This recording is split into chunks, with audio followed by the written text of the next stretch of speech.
to me what it is you're going to try to accomplish. So this is the tube that we're going to send up to the International Space Station, and in the middle part will be the sea star and food and water to sustain itself until it gets up to the astronaut. And when the astronaut gets it, we have given them certain times to unclip these tubes like this, and then what's in these end pockets will be able to move into the middle so that the sea star's food and water supplies will be replenished.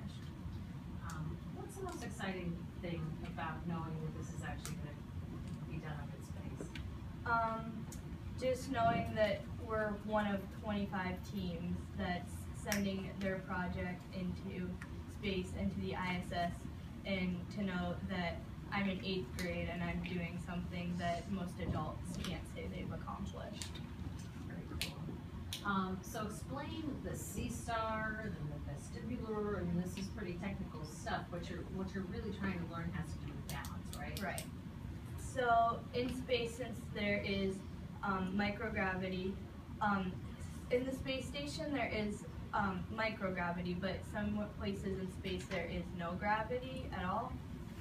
So what happens is when there's microgravity, you don't experience dizziness and like a loss of orientation as much, but still for like the first hour or two, usually astronauts experience just a little disorientation and they just have to get used to it.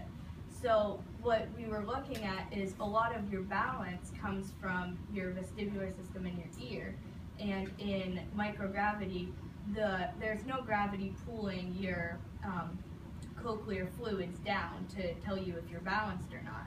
So you have to rely on your senses like sight to tell you where you are and if you're upright or not. So by using the sea star, we can kind of isolate the variable of the vestibular system and see the stress that that particular system will cause on our bodies in space. Okay.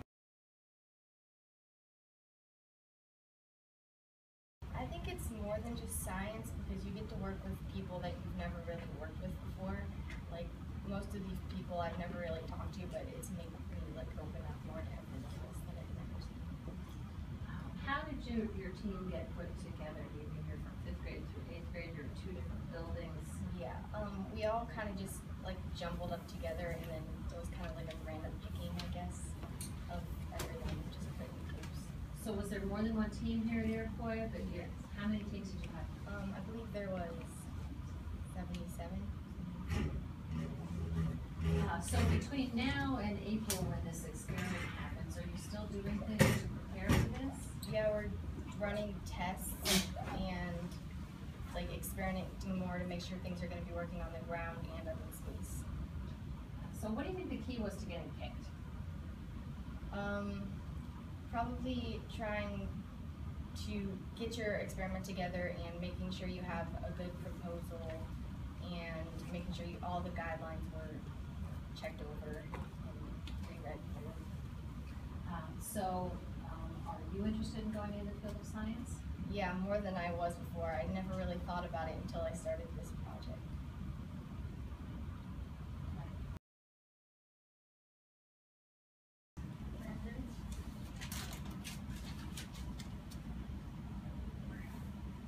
Owen? Okay, your last name is? Spell it.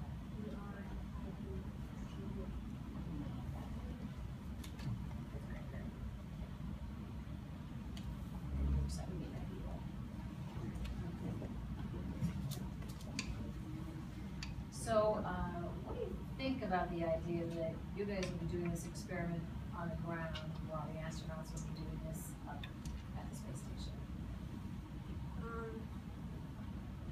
I think the experiment will be different in space than on Earth. Okay, and that's because of the gravity conditions? We'll talk a little bit about that. I think that the less gravity of the space, it will change how this sea star is and it's moved.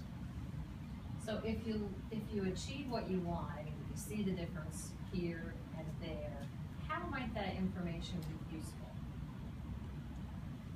It would be useful, so we can we can tell if we figured out what we wanted to know about the experiment. Would it be helpful to the astronauts in the future? Might they be able to acclimate to the gravity conditions or the changing conditions a little bit better if you guys know more about what's going on? Maybe. So what have you learned from doing this? You're working with some students that are a few grades older than you. Has this been a good experience? Yeah, it was fun to learn more stuff and be with a group of guys that we know really do the work. What do you think made your project get picked over other projects? Some projects had requirements that were too hard to get, and ours was just good enough. So it has to be small, right? Talk a little bit about that. How small? The tube is very small, and we had to use the smallest sea star in the world. And the idea is if you're taking 25 different projects to space, they need to all be able to fit somewhere.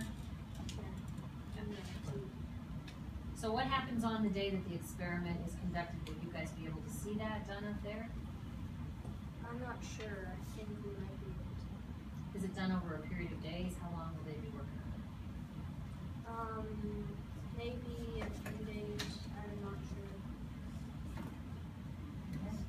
So you guys have some sea stars here that we can see?